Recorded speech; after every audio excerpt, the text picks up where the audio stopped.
here is one of service. And so I don't run into a lot of students who don't have that as a part of their resume coming in, as a part of their experience of who they are as a person.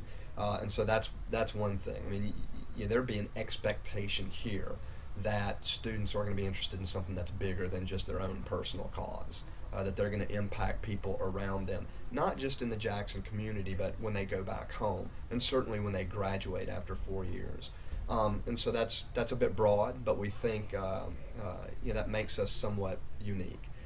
Now, very specifically, we've got programs here that we know that other institutions don't do in a way that we do them.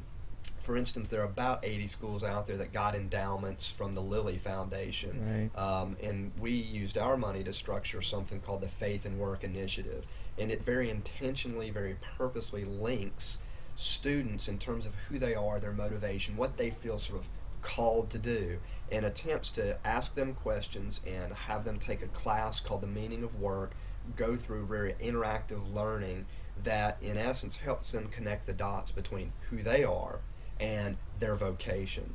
And oftentimes those two things are disconnected in just sort of a standard educational process, right? Right. Get your degree, go get a job, and sort of figure out who you are in the process. Well, we hope that happens everywhere, but we think the reality of it is that it doesn't happen everywhere. And so we provide this opportunity for students to bridge that gap and to connect the dots and say, oh, I can be interested in global warming or horses or accounting or whatever diverse of things that sort of light their fire, that get them really jazzed up about things.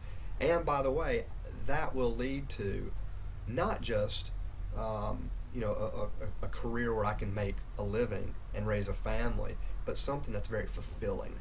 And so we sort of tackle the fulfilling issue of who you are and the world of work.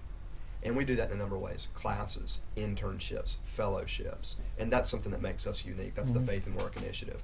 And so one other thing that might make us very unique too is going to be our Yucatan program. So we've got about a 4,000 acre biocultural reserve in Yucatan, Mexico, where students go and study and live on the grounds. It's among active Mayan ruins.